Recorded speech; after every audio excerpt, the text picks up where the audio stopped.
ఉంటాడు, అయితే ఇప్పుడున్న షాగారి క్లోజ్ ఉంటాడు, అయితే ఆర్ఎస్ఎస్ వాళ్ళు చెప్పి ఉంటారు, లేకపోతే విశ్వ హిందూ పరిషత్ వాళ్ళు చెప్పి ఉంటారు ముస్లిం అయినా సెక్యులర్ అని, లేదా నడ్డా పార్టీ ప్రెసిడెంట్, గడ్కరీ ఎవరో రికమెండ్ చేస్తేనే వచ్చిండు. నేను మీకు 5 ఏళ్ళు అన్ని విధాలు చేసిన, ఈరోజు నేను కష్టాల్లో ఉన్నా, నేను మిమ్మల్ని జవదాటి పోను, నాకు ఉండే రాజ్యసభ ఉన్నాయి, 4 లోక్సభ ఉన్నాయి, ఆ ఉన్న రాజ్యసభలో 2 రాజీనామా చేసి మీకు డైరెక్ట్ అంటే వాళ్ళని రాజీనామా నేనే చేపిస్తా, ఆ బీజేపీ నాకు రావు కనుక ఆ టీడీపీని అడిగి ఆ బీజేపీ మళ్ళీ ఎప్పుడైతే మన కృష్ణదేవుని ఇంకో ఆయన వెస్ట్ గోదావరి అని తీసుకున్నారు కదా, అంతే కదా, 2 రాజీనామా చేయమంటే చేస్తారు కదా, పిల్లి చేయమంటే చేస్తాడు, బాబురావు చేయమంటే చేస్తాడు, నేను ఎమ్మెల్యే చేస్తేనే మన ప్రభుత్వం ఎట్లా వస్తుంది, ఆయన ఎమ్మెల్యే అని ఏదో వస్తుంది, నా మంచి మిత్రుడు మీకు అయినాక మాట్లాడితే వాళ్ళు ఆయన చేస్తే ఆ 2 ఆటోమేటిక్గా బీజేపీ వస్తాయి కదా, నీవు రావు కదా, ఇక కావాలంటే ఆ బీజేపీ మీరు అవుతారుగా నన్ను ఎట్లా రక్షించి అని 2 కలిసి మీరు తండ్రి లెక్క అని 2 కాళ్ళ మీద డై కొట్టినట్టున్నది, అంతే కదా. ఎంత ఆయన 75-80 ఉండొచ్చు, ఇప్పుడే ఎవరో చెప్పారు ఛానల్ చెప్పొచ్చాను, ముస్లిం అట, మైనార్టీ ఆయన పేరు, ఏజ్ అంటే ఎంత అంటే 70-80 వేసినట్టు, ఏదైనా చేసిందంటే ఆయనకు తెలియదు, ఏది ఇంతకుముందు ఏదైనా ఎమ్మెల్యే చేసిండా, ఎక్స్ మినిస్టర్ చేసిన ఎవరైనా చేసిందంటే గవర్నరు, ఏదో ప్రొఫెసరా, రిటైర్డ్ జడ్జా, బట్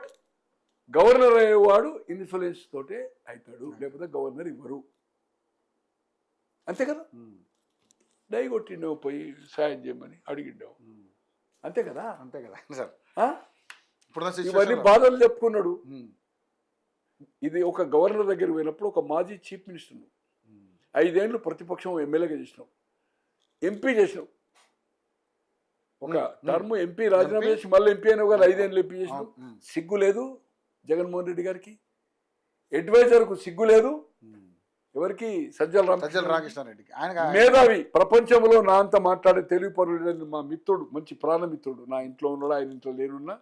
మేము 89 నుంచి జిగిరి, ఆయన కూడా ఎగిరెగిరి మాట్లాడతాడు కదా, ఎగిరెగిరి మాట్లాడతాడు అంబటి రాంబాబు, మహామేధావి కదా, కంచు కంఠం కదా జగ్గయ్య లెక్క. అయ్యా రాంబాబు, ఎవరన్నా గవర్నర్ కలిస్తే ఉట్టిగా పోయి కలుతారయ్యా, ఏమన్నా పండుగ నా గ్రీటింగ్ చెప్పడానికి, ఈ లీక్ అంతా ఎట్లా వస్తుంది, ఏమన్నా రిటర్న్ రిప్రజెంటేషన్ ఏదో ఒకటి ఉండాలి కదా, ఆయన ఇవ్వకపోతే పంపాలి కదా, ఆయన రామకృష్ణారెడ్డి నువ్వే చెప్పాలి కదా, సజ్జలో నువ్వో, సిగ్గు లేదు మీకు, ఇంకా మీరు సమర్థించుకుంటుండ్రా, సర్వనాశనము వ్యవస్థను చేసిండ్రు. ఈ భారతదేశ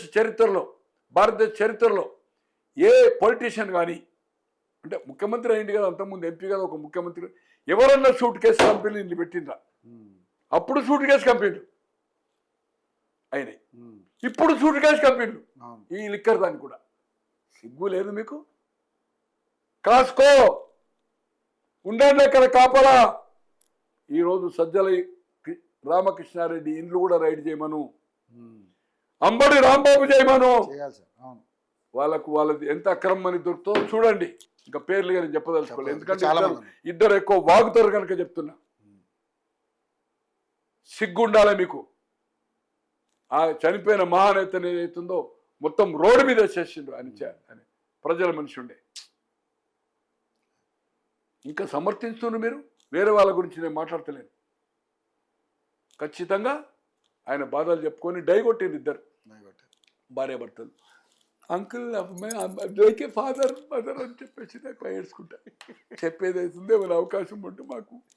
కొంచెం ఏదైనా సాయం చేయండి, మేము మొత్తం పార్టీ వైండప్ కూడా చేసుకుంటాం అనుకున్నారు, ఈ రాజ్యసభ అన్ని రాజీనామా చేస్తా అంతా మీరు అవుతారు కదా, మిగిలిన వాళ్ళు ఎంతమంది అని ఇప్పుడు 6 రాజీనామా చేస్తా అంటారు, 6 చేస్తారు కూడా, 6 రాజ్యసభ అంతా మీరు అవుతారు కదా, మేం కాం కదా, 11 కదా, మొత్తం పూర్తిగా సరెండర్, అన్ని మీకే, సర్వం మీకే అని చెప్పుకొని వేడుకొని ఉంటారు. ఇంతవరకు చరిత్రలో నేనైతే I can say 72 onwards governor దగ్గర పోయి ½ an hour అంటే 30 నిమిషాల 30 minutes స్పెండ్ చేసిందంటే, పుష్పగుచ్చం ఇచ్చిండ్రా ఒక ఫోటోను, ఇదేమన్నా పండుగనా, ఆయన బర్త్డేనా, వాళ్ళ ఏదైనా చుట్టాలు చనిపోయినరా, వాళ్ళ బంధువులు చనిపోయినరా, వాళ్ళ కుటుంబ సభ్యులు సంతాపం అదేంది అది చెప్పడానికి చెప్పిపోయినరా, ఏదైనా పెళ్లి రోజా, ఏదో ఒకటి రావాలి కదన్నా, ఈ లీకులు ఇచ్చినది ఈ కథ ఏంది నేను ఎప్పుడు చూడలే. ఉమ్. జనాలను ఫుల్ చేయడానికి అందరూ బ్రేకింగ్స్ ఇచ్చి మొత్తం గంటలు గంటలు చెప్తుండ్రు, పత్రికలు వచ్చింది, హిందువులో కూడా వచ్చిందంటే